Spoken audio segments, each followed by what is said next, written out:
আজকে আপনারা দেখেছেন যে সমকাল, যুগান্তর, ইত্তেফাক সহ বেশ কয়েকটা সংবাদপত্রে এবং সংবাদ মাধ্যমে একটা সংবাদ প্রকাশিত হয়েছে, যেখানে বলা হয়েছে মুজিবনগর সরকারের রাষ্ট্রপতি শেখ মুজিবুর রহমান, অস্থায়ী রাষ্ট্রপতি সৈয়দ নজরুল ইসলাম, প্রধানমন্ত্রী তাজউদ্দিন আহমেদ এবং দুই মন্ত্রী ক্যাপ্টেন মনসুর আলী ও AHM কামরুজ্জামান সহ শতাধিক নেতার মুক্তিযুদ্ধের স্বীকৃতি বাতিল করা হয়েছে।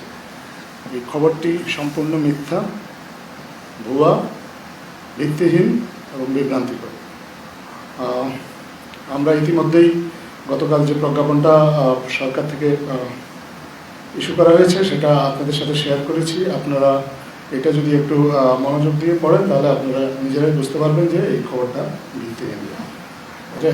এছাড়াও আমরা নিজেরা আমাদের মুক্তিযুদ্ধ বিষয়ক মন্ত্রণালয় আজকে একটা সংবাদ সম্মেলন করে এ বিষয়ে তাদের অবস্থানটা ব্যাখ্যা করেছেন। আমরা নিজেরাও মুক্তিযুদ্ধ বিষয়ক মন্ত্রণালয়ের দায়িত্বপ্রাপ্ত উপদেষ্টা ফারুকী আজম জনাব, ওনার সাথে কথা বলেছি। উনি আমাদেরকে জানিয়েছেন পরিষ্কারভাবে মুজিবনগর সরকারে যারা ছিলেন তারা মুক্তিযোদ্ধা, যারা সশস্ত্রভাবে মুক্তিযুদ্ধ করেছে, যারা পরিচালনা করেছে তারাও মুক্তিযোদ্ধা, তবে এই সরকারের কর্মকর্তা কর্মচারী তারা সহযোগী